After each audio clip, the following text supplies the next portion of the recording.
I'm watching this game right now and I'm sick. A helmet protects the skull from fracture.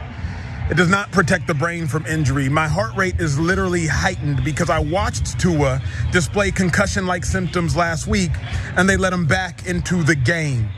They called it a back injury. Maybe it was, but he displayed concussion-like symptoms. It's better to be safe than sorry. Tua got a life to live, not just an NFL game to play in. You can win the battle on Sunday, or in this case, Thursday night, but what about winning the war?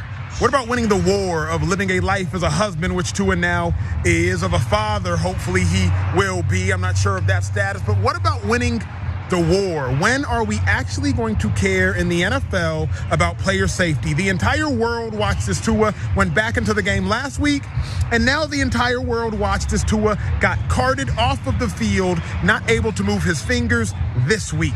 What in the world is going to happen next week?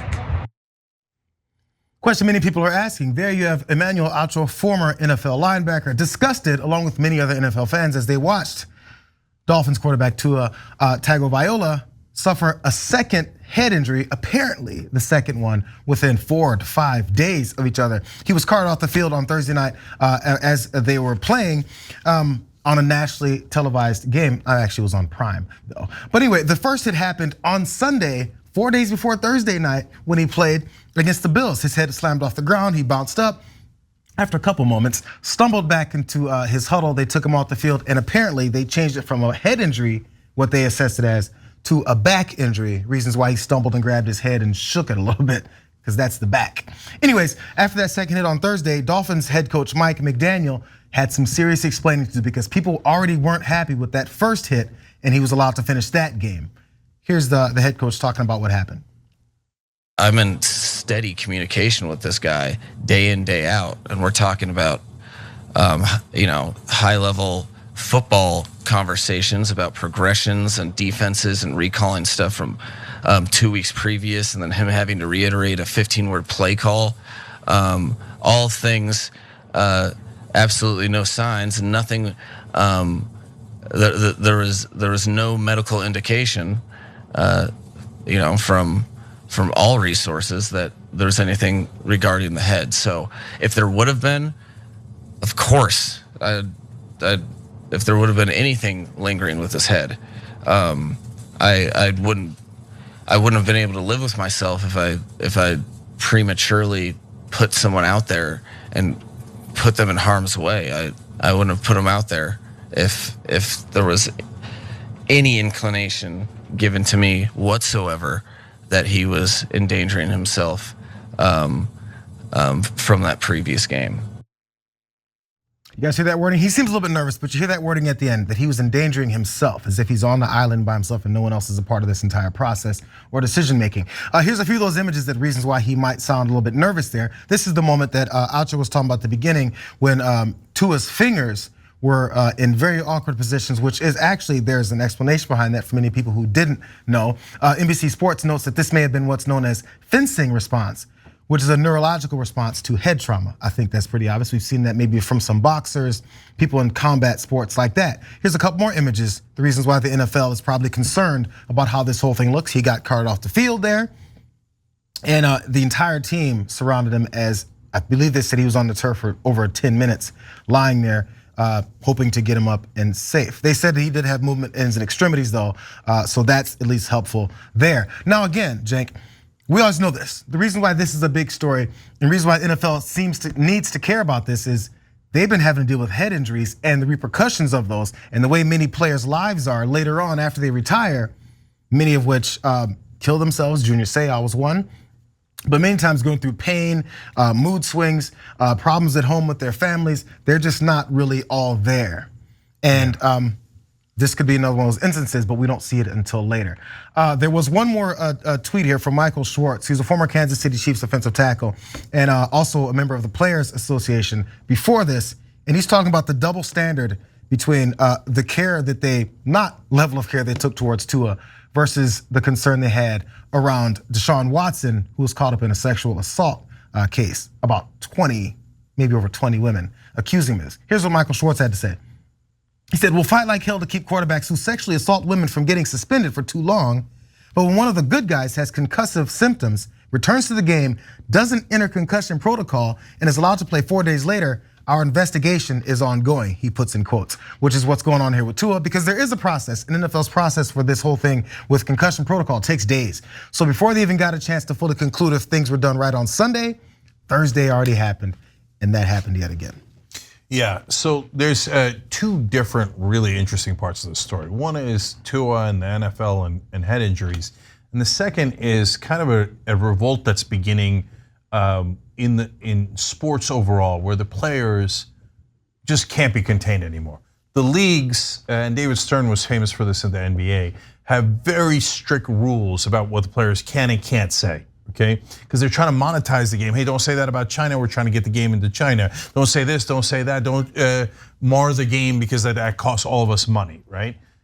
And the players have just started not listening to them, and so that's an interesting new phenomenon. Mitchell Schwartz quote is one indication of that. It's starting to unravel, and that's good. They shouldn't be able to muzzle all of the players, right? And that doesn't have to be part of their contract and their expectations. So that's an interesting phenomenon of itself. Now back to Tua. Look, guys, we can't show you the clips because the NFL owns them. But I saw Tua in the Buffalo game, the first game where he got knocked out, right? And everybody that saw that thought that's definitely a concussion. I mean, he's wobbling. It was classic concussion.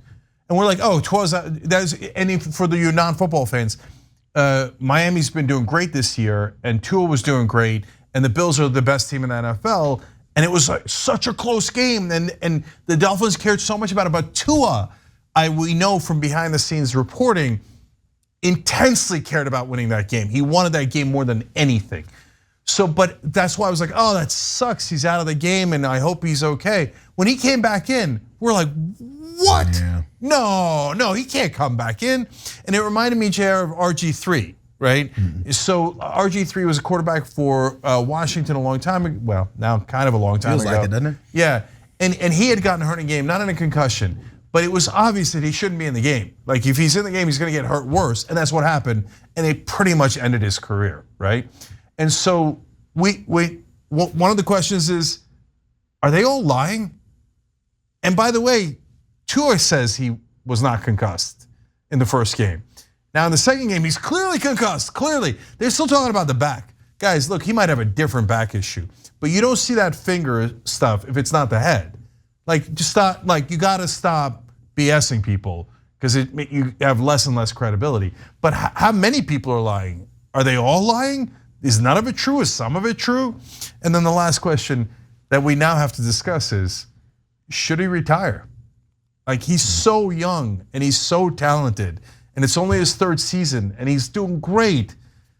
But you take one, I don't know what the number is, but there's a number of those kind of hits that you take, and then it's bad news for the rest of your life.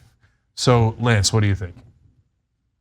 To your point, Cenk, about people who might not know a lot about the NFL, I would recommend watching the series 30 for 30 on TSN, and the episode specifically called Broke that like blew my mind. Apparently 70% of all NFL players, professional NFL players, go bankrupt after they retire, which the number was staggering. So I think if you look at this from a workers' rights issue, there's a very huge problem in the NFL specifically about protecting the health care of their workers, the people who are playing in the games. And as a Canadian, I'm legally required to watch hockey. So if you watch hockey, you'll find out that they have really strong unionization and actually a little bit better programs in place to be able to protect their players from the owners and managers exploiting them. And in the case of the NFL, there's examples like this where sometimes people's contracts depend on their ability to play. So they sign a $30 million contract. They need to keep performing in order to like earn that money. From billionaire owners who were like, oh man, you're gonna lose my $30 million. Man, that penny that I dropped, I'd wanted to make sure that it makes something for it. So yeah, that's part of the process too. One other aspect really fast, Cenk, is there's also this independent neuro doctor that's supposed to be the person who's not connected to the team that makes these decisions and assesses the problem. I think that was part of the process, but there was someone, I've been listening to a lot of these stories throughout the radio, so there was many former players talking about this, and one said, if you look deep into the rules of this whole process, the person who has the final say, even though maybe that person had his decision, is the team doctor. The team doctor is a staff member. basically, roots for the team, has tickets to the game, his family's involved, probably wears the team hat, but they're still a doctor. I'm not downplaying their importance, but there's sometimes still some biases there in wanting to see something, especially if, say, they work with Tua and Tua's like, I want back in the game. Yeah, forget being a fan. There's two giant factors to the doctor. One is the personal element of Tua and the coach and everybody else saying, no, it's okay, right? Especially Tua, if he did, right? Right, we don't know that. We don't know that, exactly. But the second larger factor is, if you're constantly eliminating people from playing and you're the team doctor, you ain't gonna be the team doctor that long, okay? Keep it real, right? Yes, you're allowed to protect some people when there's an extreme situation, but there's bounds to that team doctor, and everybody knows that informally, right? So look, guys, I think that there comes a point when Tua should flat out consider retiring. Andrew Luck, when he retired, he was a great quarterback for the Colts. Everybody was like, whoa, he retired so young. He was at the height of his career. I thought the same thing. And then I had a chance to think about it, and I was like, no, he definitely did the right thing. If you made a ton of money and then you got out, God bless your heart. I mean, JR nailed it. It's a combat sport, and they're doing combat in there, and they are warriors, and it's kind of what we do in lieu of war, right? Instead of Pittsburgh physically attacking Cleveland, right, and pillaging, we have our warriors go to war against one another on a battlefield called, in this case, in a football field. But you got to know when to pull yourself out of that war, because there's no coming back once the brain injury happens. And so, and it happens to a giant percentage of NFL players. And it's layered, by the way. I played high school football. I'm worried about it. Like, it happens to a much lower percentage of high school players, but it happens to some percentage. And at college, it's like 25%. And in the NFL, I think it might be higher than 50%. It's a giant number. So these guys are sacrificing themselves for our entertainment. Thanks for watching The Young Turks. Really appreciate it. Another way to show support is through YouTube memberships. You'll get to interact with us more. There's live chat emojis, badges. You've got emojis of me, Anna, John, JR. So those are super fun. But you also get playback of our exclusive member-only shows and specials right after they air. So all of that, all you gotta do is click that join button right underneath the video. Thank you.